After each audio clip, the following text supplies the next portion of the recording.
खबर अमेठी से है, जहां समाजवादी पार्टी द्वारा घटकौर भेटुआ में आयोजित विशाल जनसभा में पार्टी के प्रदेश अध्यक्ष श्यामलाल पाल मुख्य अतिथि के रूप में शामिल हुए। इस कार्यक्रम में पार्टी के अन्य वरिष्ठ नेताओं ने भी अपनी उपस्थिति दर्ज कराई, जिसमें राजपाल कश्यप, प्रदेश अध्यक्ष पिछड़ा वर्ग रामवृक्ष यादव, पूर्व एमएलसी धर्मेंद्र सोलंकी, प्रदेश अध्यक्ष संस्कृति प्रकोष्ठ सीएल वर्मा, प्रदेश उपाध्यक्ष और राम सिंह, पूर्व प्रदेश अध्यक्ष मजदूर सभा सहित कई अन्य पदाधिकारी भी शामिल रहे। सभा को संबोधित करते हुए प्रदेश अध्यक्ष श्यामलाल पाल ने कहा कि समाजवादी पार्टी ही प्रदेश को सही दिशा में ले जा सकती है। 2027 में जब हमारी सरकार बनेगी तब प्रदेश का विकास होगा, युवाओं को रोजगार मिलेगा, किसानों और महिलाओं को न्याय मिलेगा और तानाशाही सरकार से जनता को मुक्ति मिलेगी। प्रदेश अध्यक्ष पिछड़ा वर्ग राजपाल कश्यप ने अपने संबोधन में कहा कि अखिलेश यादव न केवल प्रदेश बल्कि देश के भविष्य हैं। जब वे मजबूत होंगे तभी प्रदेश और देश का विकास होगा। इस मौके पर समाजवादी पार्टी के जिला अध्यक्ष राम उदित यादव ने कहा कि इस बार विधायक समाजवादी पार्टी से ही चुने जाएंगे। जो जनता और अखिलेश यादव को धोखा देने की कोशिश करेगा उसे जनता माफ नहीं करेगी। विधान केसरी के लिए अमेठी ब्यूरो की एक खास रिपोर्ट। क्या कहेंगे? पीढ़ी जन पंचायत देश के नायक और संविधान निर्माता बाबा साहब डॉक्टर अम्बेडकर जी ने शोषितों, वंचितों और इस देश की महिलाओं के लिए एक अच्छा संविधान दिया, जिनके अच्छे आदर्श हैं, अच्छे विचार हैं। लेकिन आज़ादी के 76 साल बीत जाने के बाद आज़ादी की पेड़ में बच्चा पैदा हुआ और वो मर भी गया। उसके चेहरे पर सही मुस्कान नहीं आई। उन्हीं बाबा साहब को देश की पार्लियामेंट में डबल इंजन की सरकार ने अपमानित करने का काम किया। क्या लगता है? और समाजवादी पार्टी के लोग संविधान को बचाने के लिए जन जन तक जाने का काम कर रहे हैं और अपने महापुरुष के सम्मान में जो भी कुर्बानी देनी पड़ेगी समाजवादियों को, वो देने का काम करेंगे। बीजेपी की सरकार है, सरकार जो है सुविधाएं दे रही है, जो है योजनाएं दे रही है, आप पंचायत कर रहे हैं, कितना असर देखने को मिल रहा है इस पंचायत का? भारतीय जनता पार्टी एक काम गिना दे, जनहित में कोई काम किया। आदरणीय नेताजी का बेटियों को आगे बढ़ाने के लिए संविधान में वर्णित व्यवस्था के अनुसार कि बेटियां पढ़ेंगी तो बढ़ेंगी, महिलाओं को पढ़ने का अधिकार नहीं था। महिलाओं को पढ़ने के लिए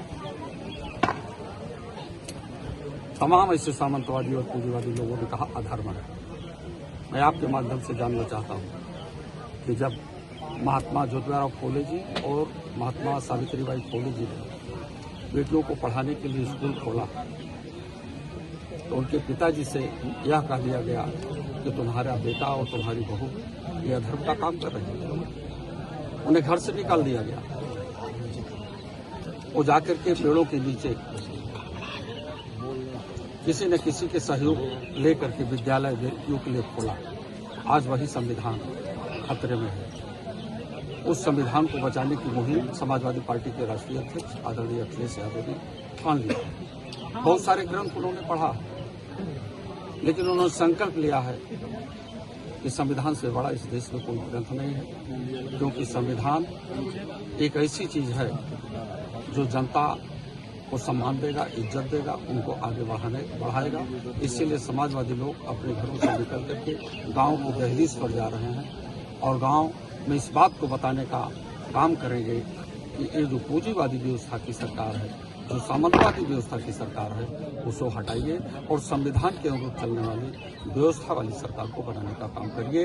ये समाजवादी पार्टी के लोग गांव में जाकर बता रहे हैं। समाजवादी पार्टी के एक जो है वरिष्ठ नेता है अबू हाशमी, उनका एक बयान बहुत जो है विवादित बयान उन्होंने दिया है औरंगजेब को लेकर। कैसे देखते हैं? उन्होंने औरंगजेब को मसीहा बताया।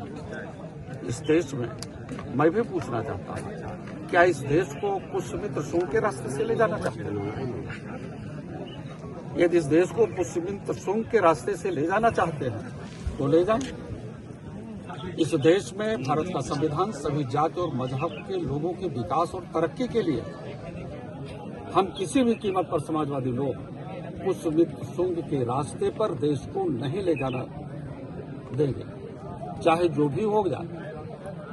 एक बृहदत्त की हत्या हुई है, कितने बृहदत्तों की हत्या करेंगे, लेकिन समाजवादी की मुहिम भारत के संविधान को बचाने की है।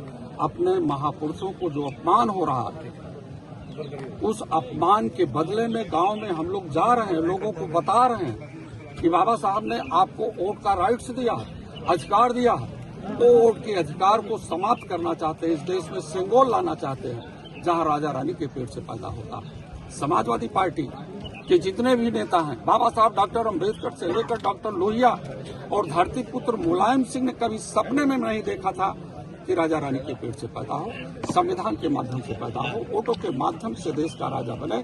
लेकिन भारतीय जनता पार्टी वो सेंगोल स्थापित करके इस देश में सामंतशाही व्यवस्था लाना चाहती है। हम सामंतशाही व्यवस्था के खिलाफ, हमारी पूर्ण पार्टी, हमारे नेता आदरणीय अखिलेश यादव जी हैं। हम लोग भी सामंतशाहियों को इस देश में शासन सत्ता में किसी भी कीमत पर नहीं रहने देंगे।